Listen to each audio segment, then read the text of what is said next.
Good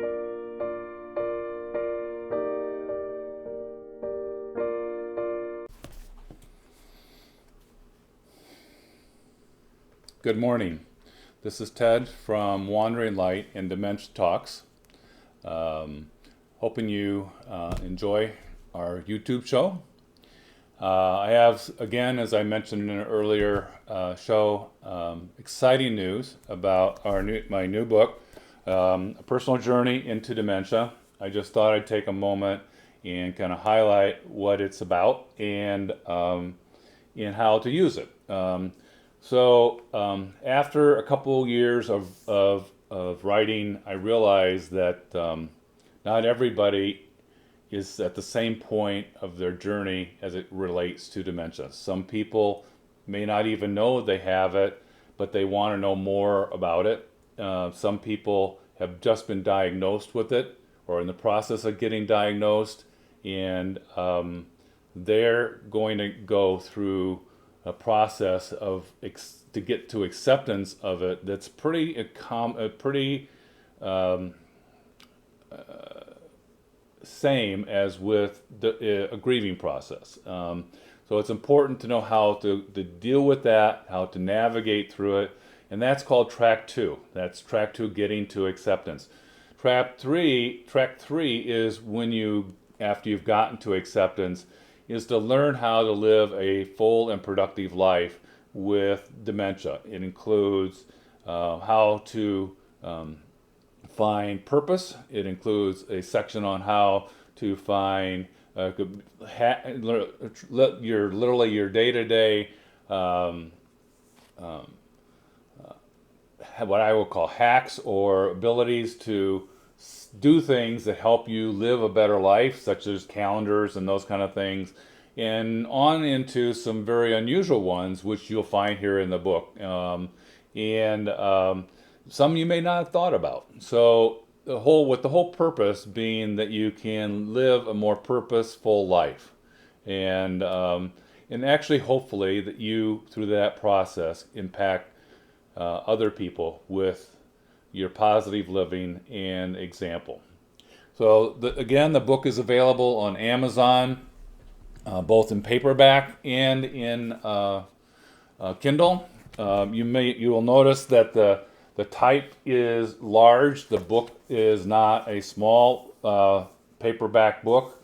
The purpose for that is I wanted you to have room for notes. Second of all, I wanted to make it easy for people to read, and so if you have some of the signs of early onset dementia, your reading skills might be diminishing. And last but not least is that you can easily reference back and forth and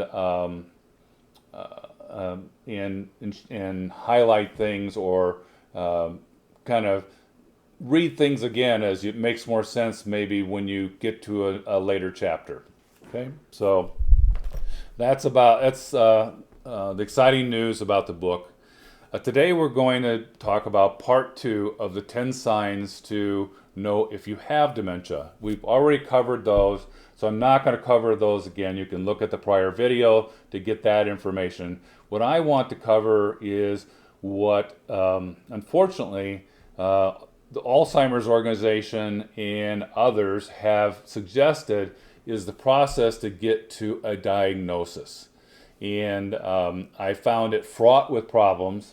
From my personal experience, I found it not really practical and really, in fact, likely to give you a very long and frustrating process to get to that diagnosis if through following them you can get to a proper diagnosis.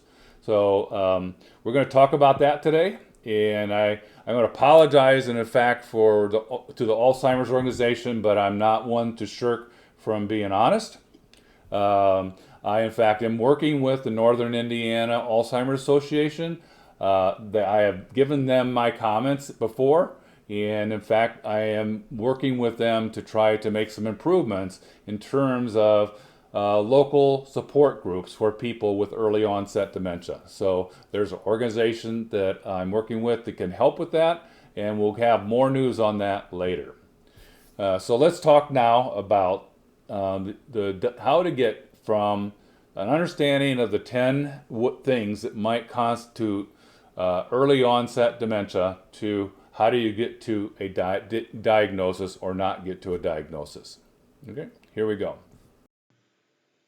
Okay, in the last session, the last part went through the early warning signs of common early symptoms for dementia, which included memory problems, particularly remembering recent events, increased confusion, concentration, personality or behavior changes, apathy, withdrawal, and depression, and loss of ability to do everyday tasks. These all are very, very subtle in the very beginning. These are things that maybe only you will notice, maybe not your loved one or caregiver. Probably not a caregiver yet at this point in time. So remember, these are subtle. I'm not going to go through them again. What I want to talk about is the process for finding out then if you really do have dementia. The first thing is that far too many people assume that these behavioral changes are just part of normal aging, and that these symptoms, although they develop gradually, because of that, can go unnoticed for a long time. Okay, that excuse of aging gets in the way of really getting an early diagnosis. The benefit of getting an early diagnosis is you can get a better treatment plan. You can deal with what's going on with you. You can find coping mechanisms. You can put things in place like your financial affairs, those type of things. So there is a lot of benefit to getting early diagnosis and no benefit to putting it off to aging other than just not facing the facts. So we're going to talk today about then what is the process for getting to a point where you can be diagnosed with or without dementia. So the first thing I'm going to do, which could sound a bit critical, is I'm going to shadow a recommendation by the American Alzheimer's Association of what they think is the process to get to that. And unfortunately, because I'm going to at times be counter to what they say from my experience, it's going to sound critical. So I'm just going to put it out there like that. I want you to understand that I'm not being overly critical. What I am doing, though, is being overly pragmatic, and having gone through it myself, I'm giving you a real factual point of view. And it's not just me, but lots of people that I know who have gone through early onset diagnosis. They've gone through the same process.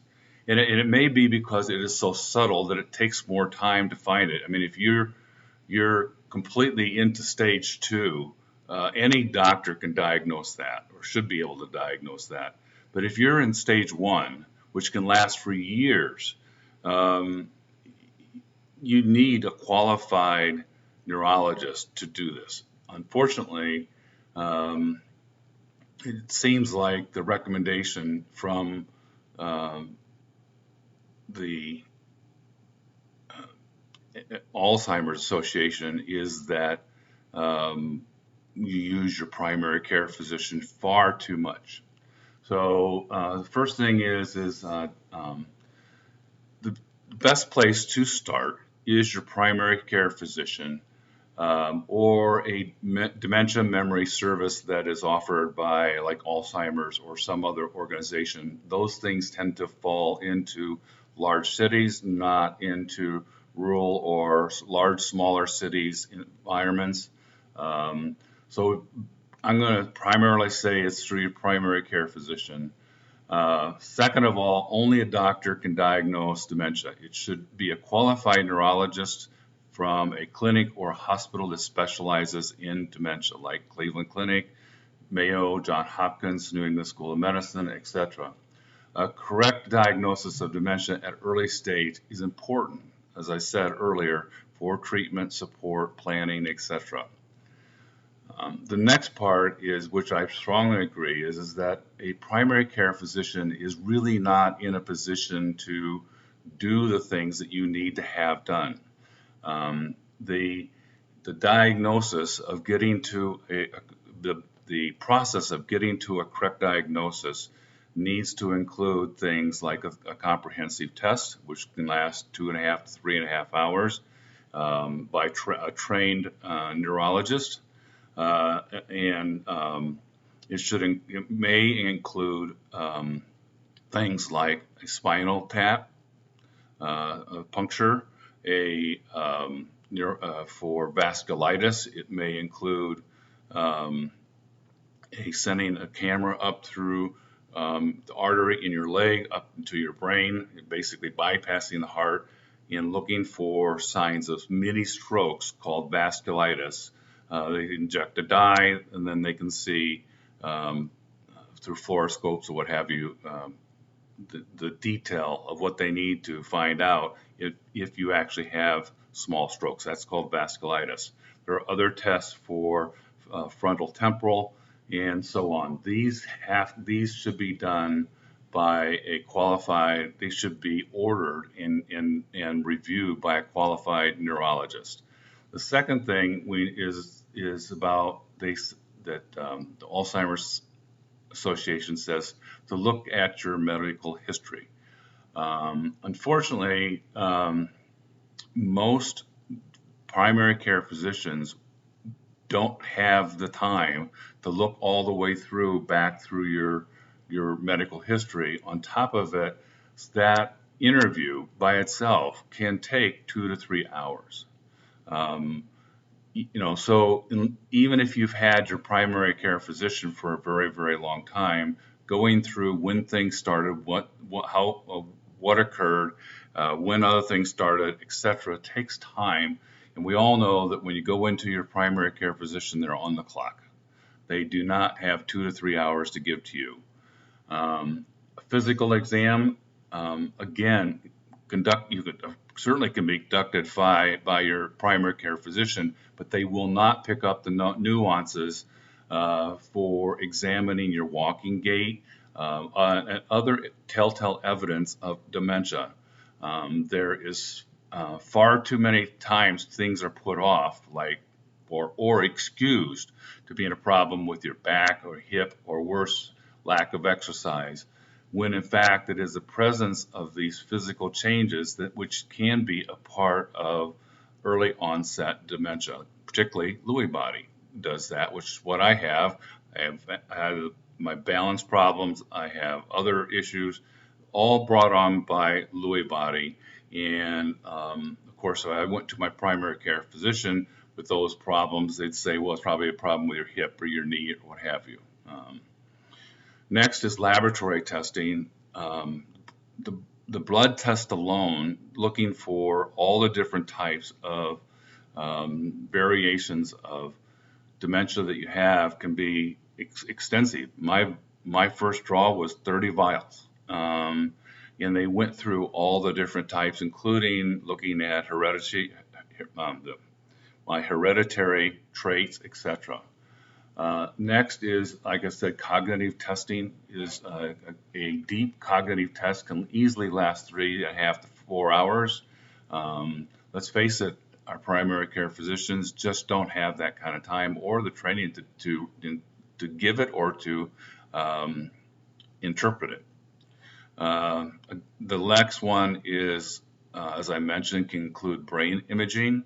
A primary physician can certainly order an MRI, but most likely in your local area, you do not have the quality of MRIs, the advanced generation of MRIs that they have at Cleveland Clinic, Mayo, etc., that can help your doctor look at a very, very detailed MRI. MRI you have when you're to go to your local hospital is fine for soft tissue. It's not fine for broken bones and those kind of things or fractures. But the reality is that when looking at the brain, you want the most advanced technology possible. Certainly, psychiatric care can be part of it. It's as put out by the Alzheimer Association. My experience is that the psychiatric care process focuses largely on clinical depression and other psychiatric problems, but they are not trained to deal with the source of those problems, which is a neurological source, such as Alzheimer's, Lewy body, vasculitis, frontal temporal, etc. So again, we're talking about the wrong doctor for the wrong thing. Last is then when you talk to your doctor, your primary care physician, it's important to make sure that you get a qualified neurologist who is backed by a team of people. Properly diagnosing your dementia is going to take a team, not just a single doctor. It's going to take multiple doctors looking at multiple things to help you with your diagnosis. It may include a sleep study. It may include a number of other things. But frankly, our medical system today, in the absence of places like Mayo and Cleveland, etc., are not geared to work as a team, right? So you want that kind of treatment to get you to the best evaluation possible in the shortest amount of time. The longer you take being bounced around through different doctors, the longer it's going to take to find out what's really going on with you. And again, the word is subtle. The problems that you're having are at best subtle. You know them. You can feel them, you can anticipate them, you can see what's that, you know that something's wrong, but it's hard for a team to find it that doesn't. So in closing, I just wanted to make this close to part 2, is yes, you start with your primary care physician, but you need to quickly get from your primary care physician or local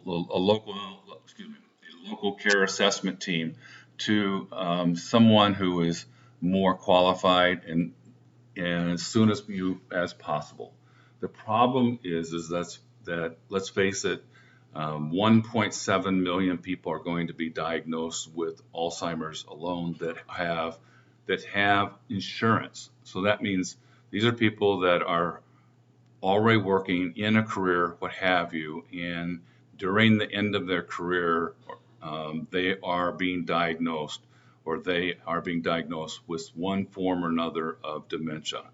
That's a big number. It takes a lot of medical staff to help with that. And so you have to understand that there's a lot of people that have this need. All right, this is Ted from Wandering Light and Dementia Talks signing off. I wish you a very positive day. If you have questions, please put them on the YouTube channel chat line or on our go-to Dementia Talks or Wandering Light. And you can leave the question wherever you like. It will be automatically forwarded to me. So I look forward to hearing from you. I hope this has helped with some of your questions of how you go from having some of the symptoms, knowing you have some of the symptoms, to getting to a point where you can see a doctor about a proper diagnosis. Thank you. Good night.